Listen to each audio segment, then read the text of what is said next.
Year 1850 को दिखाते हुए इस मूवी का स्टार्ट होता है। वहीं पर हमें एक राइटर दिखाया जाता है जो कि काफी फेमस था। वो राइटर इस जगह का नहीं था बल्कि वो यहाँ पर किसी से मिलने आया था। वो राइटर एक घर के डोर पर नॉक करता है, लेकिन उस घर में जो लेडी रहती थी वो उस राइटर को वापस जाने के लिए बोलती है, क्योंकि वो समझ रही थी कि शायद वो कोई कस्टमर होगा। लेकिन वो राइटर उस लेडी को अपने बारे में इंट्रोड्यूस करवाता है कि मैं एक राइटर हूँ, ना कि कोई कस्टमर। वो लेडी फौरन समझ जाती है और दरवाजा खोलकर उस राइटर को अंदर बुला लेती है। वो राइटर इस घर में इस लेडी के हस्बैंड से मिलने आया था और इस लेडी के हस्बैंड का नाम थॉमस था, जो कि एक बूढ़ा इंसान था। यहाँ पर वो राइटर उस बूढ़े आदमी यानी थॉमस से कोई स्टोरी सुनने आया था, लेकिन जैसे ही वो राइटर थॉमस से मिलता है, थॉमस उसकी इंसल्ट करने लगता है कि क्या तुम पागल हो, इतनी दूर से सिर्फ मुझसे मिलने आए हो। लेकिन वो राइटर थॉमस के गुस्से को इग्नोर करता है। वो थॉमस को कहता है कि मैं आपके पास एक कहानी सुनने आया हूँ। यहाँ पर वो राइटर थॉमस को पैसों की ऑफर भी करता है कि अगर आप मुझे वो कहानी सुना दें तो मैं आपको अपने सारे पैसे दे दूंगा। ये कहते ही वो राइटर थॉमस के सामने अपने सारे पैसे भी रख देता है, लेकिन थॉमस इस ऑफर से साफ इनकार कर देता है और वो उस राइटर को कहता है कि तुम जाओ और गवर्नमेंट हिस्ट्री चेक करो, वहाँ पर तुम्हें वो कहानी मिल जाएगी। लेकिन वो राइटर थॉमस को कहता है कि मैंने वो रियल स्टोरी आपके मुँह से सुननी है, ना कि किसी गवर्नमेंट हिस्ट्री को चेक करना है। ये बात सुनकर थॉमस को राइटर पर गुस्सा आता है और वो उसे वहाँ से जाने के लिए कहता है। साथ साथ थॉमस ये भी कहता है कि मैं कुछ भी नहीं जानता।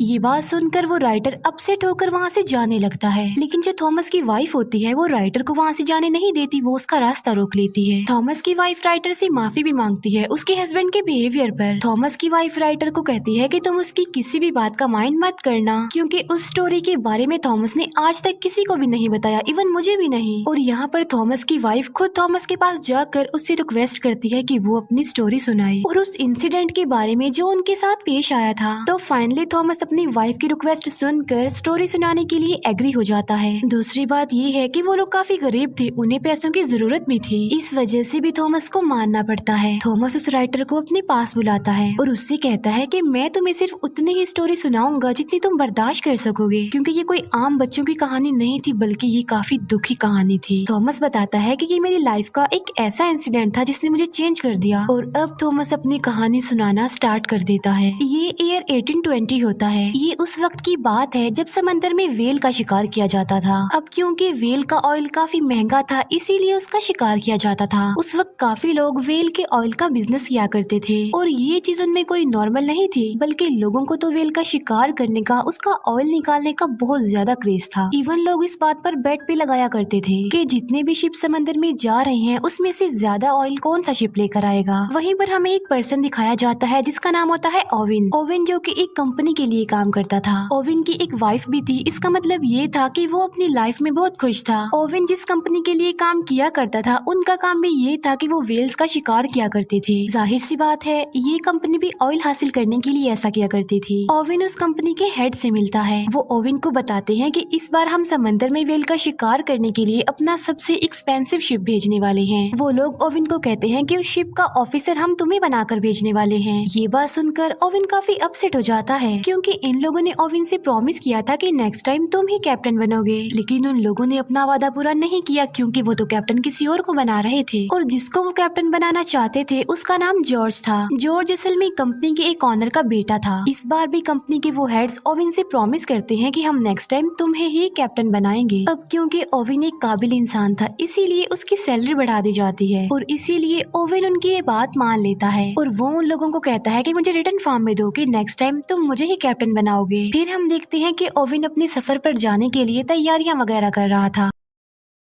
ओवेन की वाइफ उसके जाने पर ज्यादा खुश नहीं थी। वो ओवेन को कहती है कि तुम मुझसे प्रॉमिस करो कि तुम सही सलामत जल्द से जल्द वापस आओगे। ओवेन की वाइफ उसे एक लॉकेट भी पहना देती है ताकि ओवेन को उसका ये प्रॉमिस याद रहे। इसके बाद हमें वही लड़का जॉर्ज दिखाया जाता है जो कि कैप्टन था। वहीं पर जॉर्ज का फादर भी था। जॉर्ज का फादर उसे कहता है कि बेटा जाओ और कामयाब होकर ही वापस आना। फिर वो सब लोग जिन्होंने शिकार पर जाना था वो एक जगह पर आकर इकट्ठा हो जाते हैं। उन लोगों को भेजने के लिए वहाँ पर सिटी के काफी लोग भी आए होते हैं। वहीं पर पर हमें एक यंग लड़का दिखाया जाता है जिसका नाम होता है थॉमस। जी हाँ बिल्कुल, ये वही यंग थॉमस है जो हमें स्टोरी सुना रहा है, जो कि अब बूढ़ा हो गया है। थॉमस जो कि शिकार के लिए फर्स्ट टाइम जा रहा था समंदर में। उसी शिप पर ओवेन का बचपन का फ्रेंड भी था और उसके बाकी फ्रेंड्स भी थे और साथी थे। इसके बाद ओवेन और कैप्टन जॉर्ज एक दूसरे से मिलते हैं और बस यहीं से उन दोनों की नोकझोंक शुरू हो जाती है, क्योंकि जॉर्ज अपने कैप्टन होने का रोब ओवेन पर जमा रहा था। लेकिन ओवेन तो कुछ भी नहीं कर सकता था क्योंकि जॉर्ज कैप्टन था और उसे उसके अंडर ही काम करना था। फिर ये लोग अपने सफर पर चल पड़ते हैं और थोड़ी ही दूर जाते ही शिप में खराबी हो जाती है। ऐसा फील हो रहा था कि जैसे शिप एक जगह पर फंस गया हो। लेकिन यहाँ पर ओवेन अपने स्किल्स का इस्तेमाल करके उस डिफिकल्ट कंडीशन को टैकल करता है बहुत अच्छे से। अब जाहिर सी बात है ओवेन ऐसा इसलिए कर पाया क्योंकि वो बहुत ज्यादा एक्सपीरियंस था। लेकिन जो कैप्टन जॉर्ज था वो ऐसा बिल्कुल भी नहीं था। मतलब ये कि उसमें कोई भी ऐसी स्किल्स ऐसी एबिलिटीज नहीं थी। इसीलिए जब वो ओवेन की एबिलिटीज ये स्किल्स देखता है तो वो जेलस हो जाता है ओवेन से और इस बात का बदला वो रात को डिनर पर ओवेन से लेता है। जॉर्ज ओवेन की काफी इंसल्ट करता है कि तुम गरीब हो और सिर्फ एक फार्मर के बेटे हो। अब क्योंकि ओवेन से ये इंसल्ट बर्दाश्त नहीं हो रही थी और वो कुछ कर भी नहीं सकता था, इसीलिए वो वहाँ से उठकर चला जाता है और अपने साथियों को कहता है कि हमने कल सुबह जल्दी उठना है। उस शिप पर हम ये बात नोटिस करते हैं कि गरीब लोगों को ज्यादा इम्पोर्टेंस नहीं दी जाती थी, बल्कि उन्हें हमेशा छोटा ही समझा जाता था। नेक्स्ट डे जॉर्ज फिर से ओवेन को ऑर्डर लगाने लगता है। अब ना चाहते हुए भी ओवेन को जॉर्ज का ऑर्डर मानना ही पड़ता था। लेकिन फिर तभी ओवेन का ध्यान एक समुद्री तूफान पर जाता है। वो ये बात जॉर्ज से शेयर करता है कि आगे समुद्री तूफान है, हमारे लिए खतरा है, इसीलिए हमें शिप को वापस मोड़ लेना चाहिए। लेकिन जॉर्ज ओवेन की ये बात नहीं मानता और शिप को तूफान में ही ले जाने का ऑर्डर दे देता है। और जब वो लोग तूफान में एंटर करते हैं तो वो लोग वहाँ पर फंस जाते हैं। तूफान में भी ओवेन चिल्ला रहा होता है कि शिप को वापस मोड़ लिया जाए जल्दी से। लेकिन जॉर्ज अभी तक अपनी जिद पर ही अड़ा हुआ था और वो शिप को और ज्यादा तूफान के अंदर ले जाता है। ऐसा करने से उनके लिए काफी खतरा था, उनकी जान का खतरा, शिप डूबने का खतरा। लेकिन किसी तरह करके वो तूफान से बाहर आ जाते हैं। इसके बाद जॉर्ज ओवेन को कहता है कि तुम सबके सामने मुझसे सॉरी बोलोगे और हम इस शिप को वापस अपने आइलैंड पर लेकर जाएंगे। इसका मतलब ये है कि हम वेल का शिकार किए बगैर ही यहाँ से वापस चले जाएंगे। लेकिन यहाँ पर ओवेन जॉर्ज को काफी समझाने की कोशिश करता है कि देखो, सिचुएशन को समझने की कोशिश करो, हम वापस खाली हाथ नहीं जा सकते क्योंकि ये बहुत सारे लोगों की जिंदगियों का सवाल है। वो लोग हमारा इंतजार कर रहे हैं कि हम तेल लेकर ही वापस लौटेंगे। और यहाँ पर ओवेन जॉर्ज को राजी कर लेता है। इसीलिए वो लोग वापस जाने की बजाय अपने सफर के लिए आगे बढ़ते हैं। इसके बाद हमें डायरेक्ट 3 महीने बाद का सीन दिखाया जाता है और वो लोग एक ऐसी जगह पर पहुंच जाते हैं जहाँ पर उन्हें बहुत सारी वेल्स मिल जाती हैं। वो लोग वेल्स का शिकार करने के लिए अपनी बोट पर ही निकल जाते हैं। तभी ओवेन एक वेल पर अटैक कर देता है और वो वेल पहले तो बचने की काफी कोशिश करती है लेकिन फिर वो मर जाती है। बाद में वो लोग उस वेल को शिप पर ले आते हैं और वो लोग उसका तेल निकालने लग गए। उन लोगों ने अब वेल के अंदर भी तो किसी को भेजना ही था। अब क्योंकि थॉमस साइज में काफी छोटा था, इसीलिए ओवेन वेल के अंदर थॉमस को भेजता है। फिर शिकार किए उन्हें काफी दिन गुजर जाते हैं लेकिन अब उन्हें कोई भी शिकार नहीं मिल रहा था। और मुसीबत की बात तो ये थी कि उनके खाने का सामान भी खत्म हो रहा था। अब क्योंकि वो लोग ज्यादा आगे तक नहीं गए थे, इसीलिए वो बीच में एक आइलैंड पर रुक जाते हैं। वहीं पर वो लोग एक कैप्टन से मिलते हैं और वो भी वेल के शिकार के लिए ही वहाँ पर आया था। वो सब लोग उस आदमी से मिलते हैं और वो उन लोगों को अपने शिकार की आखिरी कहानी सुनाता है। वो बताता है कि हम समंदर के बिल्कुल बीचों बीच आ गए थे जहाँ पर उनका सामना समंदर के सबसे बड़े वेल से हुआ और वो वेल बहुत ज्यादा लंबा और बड़ा था जिसे ग्रेट वेल कहा गया है। लेकिन ग्रेट वेल ने उनके शिप पर अटैक कर दिया जिससे उनका शिप डिस्ट्रॉय हो गया, जिससे कैप्टन का एक हाथ और एक बाजू टूट गया और उसके बाकी साथी भी मर गए। लेकिन वो लोग उसकी बातों को सीरियस नहीं लेते। वो सोच रहे थे कि ये कोई मनगढ़ंत कहानी सुना रहा है, इसीलिए वो कैप्टन वहाँ से चला जाता है। लेकिन अब इन लोगों के दिल में लालच आ गई थी कि हमें भी उस जगह पर जाना चाहिए जहाँ पर वो ग्रेट वेल है। इसके बाद वो उस लोकेशन पर जाने के लिए आगे बढ़ते हैं। फिर हमें डायरेक्ट 14 महीने बाद की कहानी दिखाई जाती है और इतना ज्यादा सफर करने के बाद फाइनली वो उस जगह पर पहुँच जाते हैं जिसका उस कैप्टन ने इन लोगों को बताया था और जहाँ पर वो ग्रेट वेल था। वो सब लोग अपने अपने हथियार लेकर, बोट्स लेकर उस जगह पर जाने लगे। अभी वो लोग आगे बढ़ ही रहे होते हैं कि ओवेन की बोट पर कोई अटैक कर देता है जिसकी वजह से वो लोग बोट से गिर जाते हैं और यहाँ पर वो लोग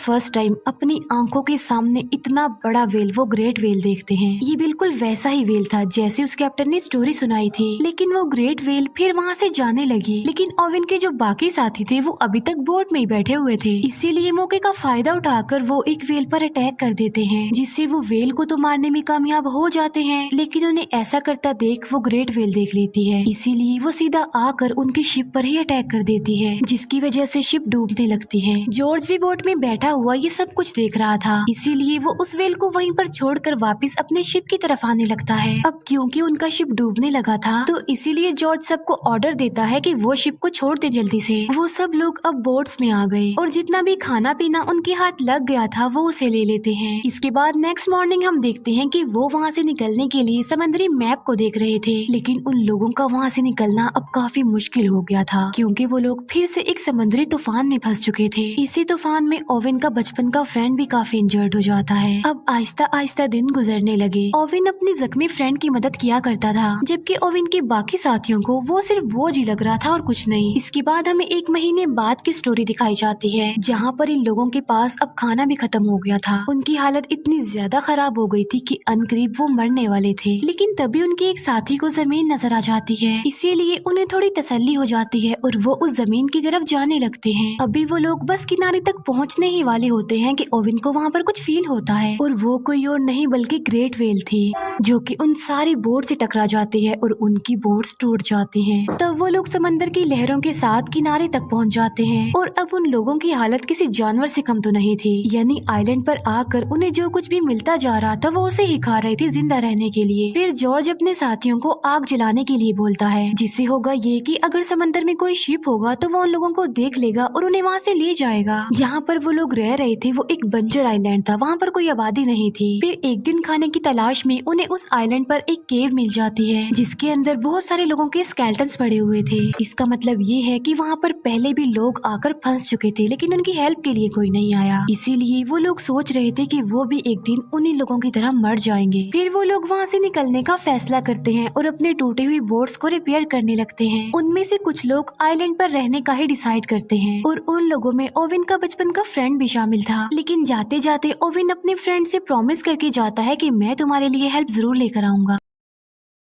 फिर इसके बाद हमें 48 दिन बाद की कहानी दिखाई जाती है, और उन लोगों का काफी बुरा हाल था। खाए पिए बगैर वो लोग बहुत मुश्किल से ही जिंदा थे। और फिर हमें दिखाया जाता है कि उनका एक साथी मर जाता है। तब ओवन का एक फ्रेंड उसकी डेड बॉडी को समंदर में फेंकने वाला था, लेकिन फिर वो लोग एक काफी अजीब चीज डिसाइड करते हैं। वो डिसाइड करते हैं कि हम इसको फेंकेंगे नहीं बल्कि हम इसको खा लेंगे। अब क्योंकि ऐसा करना तो उनके लिए काफी मुश्किल था, लेकिन इसके अलावा उनके पास और कोई ऑप्शन भी तो नहीं था। सब लोग इस बात की वजह से काफी अपसेट भी होते हैं, लेकिन जिंदा रहने के लिए अब उन्हें कुछ तो करना ही था ना, क्योंकि वो एक ऐसी सिचुएशन में फंस गए थे कि वो बिल्कुल बेबस थे। इसीलिए वो अपने उस फ्रेंड को खा लेते हैं, और कहानी फिर वापस से प्रेजेंट टाइम में आ जाती है, जहाँ पर हमें बूढ़ा थॉमस दिखाया जाता है। जहाँ पर थॉमस काफी दुखी था कि उन्हें अपने ही साथियों की डेड बॉडी को खाना पड़ा। लेकिन तभी ओवेन की वाइफ भी वहाँ पर रोते हुए आ जाती है। वो अपने हस्बैंड की दुख भरी कहानी सुनकर और ज्यादा दुखी हो गई थी। फिर वो थॉमस को कहती है कि इसकी आगे की स्टोरी सुनाओ। फिर उस इंसिडेंट के बाद 1 महीने बाद का सीन दिखाया जाता है, जहाँ पर ये लोग अभी तक समंदर में फंसे हुए थे और वहीं पर भटक रहे थे। अब क्योंकि भूख की वजह से उनका काफी बुरा हाल था, इसीलिए वो मजबूर होकर सरवाइव करने के लिए आपस में ही एक गेम खेलते हैं, जिस गेम में अगर कोई हार जाता था तो उसे मार दिया जाता था, और बाद में वो सारे साथी मिलकर उसे खा लेते थे। फिर एक दिन वो कैप्टन जॉर्ज हार जाता है। जॉर्ज अपने कजन को गन देकर कहता है कि तुम मुझे शूट कर दो और मुझे मार डालो, लेकिन जॉर्ज का वो कजन उसे शूट करने की बजाय खुद को ही शूट कर लेता है और बाकी लोग उसे खा लेते हैं। फिर एक दिन उन्हें फिर से वही ग्रेट वेल दिखाई जाती है। तब ओवेन उस वेल पर अटैक करने ही वाला होता है कि तभी ओवेन उस वेल की आंख देख लेता है, इसीलिए ओवेन उस वेल पर अटैक नहीं करता और वो भी वहाँ से चली जाती है। फिर काफी दिन बाद एक शिप दिखाया जाता है, और उस शिप के लोग जॉर्ज की बोट को देख लेते हैं, इसीलिए वो लोग उनकी हेल्प करते हैं। और जब शिप का कैप्टन ये देखता है कि बोट में इंसानी हड्डियां पड़ी हुई हैं, तो वो काफी शॉक्ड रह जाता है। और वो बोट जिसमें ओवेन और थॉमस थे क्योंकि वो तो दूसरी बोट से अलग हो चुकी थी। ओविन और थॉमस का काफी बुरा हाल था, वो मर रहे थे। लेकिन फिर तभी ओविन की नजर एक शिप पर पड़ती है और वो हेल्प के लिए उस शिप को बुला लेते हैं और फिर इस खतरनाक सिचुएशन से वो बाहर आ जाते हैं। फाइनली उन लोगों को बचा लिया जाता है और कुछ दिनों बाद उन्हें उनके घर पर लाया जाता है, जहाँ पर सिटी के लोग उन लोगों को देखकर काफी हैरान रह जाते हैं, क्योंकि उन्होंने तो एक्सपेक्ट किया था कि ये तो कब से ही मर चुके होंगे। वहीं पर ओविन की वाइफ भी उसके लिए वेट कर रही थी। ओविन की वाइफ जल्दी से उसके पास आती है और वो दोनों मिलते हैं। फिर उसी दिन ओविन और थॉमस मिलते हैं, जहाँ पर ओविन थॉमस को निशाने के तौर पर अपनी वेल पिन दे देता है। इसके बाद कंपनी के लोग ओविन और जॉर्ज को बुलाते हैं उनसे स्टोरी सुनने के लिए, जो उनके साथ समंदर में बीत चुका। अब क्योंकि उनकी बात पर बिलीव तो किया जाने वाला नहीं था, इसीलिए ओविन वहाँ से जाने लगता है। ओविन जाते जाते जॉर्ज को कहता है कि तुम अपने कैप्टन होने का फर्ज अदा कर दो, इन्हें सब कुछ सच सच बता दो। जहाँ पर जॉर्ज पहले तो झूठ बोलता है, लेकिन फिर वो सारी बात सच बता देता है। लेकिन कंपनी के जो लोग होते हैं वो कोई मनगढ़ंत कोई झूठी कहानी ही बता देते हैं। इसके बाद हमें फिर से ओविन दिखाया जाता है। अब क्योंकि ओविन को अ काइंड ऑफ नई जिंदगी मिली थी, इसीलिए वो अपनी न्यू लाइफ का बड़े अच्छे से स्टार्ट लेता है और वादे के मुताबिक उसने उस आइलैंड पर अपने फ्रेंड के पास कोई बोट भी भेज दी। लेकिन अब काफी देर हो चुकी थी, क्योंकि ओविन का फ्रेंड मर चुका था। और यहाँ पर थॉमस की कहानी कंप्लीट हो जाती है। कहानी सुना देने के बाद थॉमस उस राइटर से पूछता है कि क्या तुम इस कहानी को दुनिया के सामने लाओगे, जिस पर राइटर कहता है कि जी हाँ, लेकिन मैं इस स्टोरी को एक ऐसा मोड़ दूंगा जो कि रियल इंसिडेंट पर बेस्ड होगी। इसके बाद हमें काफी महीनों बाद का सीन दिखाया जाता है, जहाँ पर हम देखते हैं कि उस राइटर ने बुक लिख दी और वो काफी फेमस भी हो गया। और इसी के साथ ही ये मूवी यहीं पर एंड हो जाती है। Thank you for watching.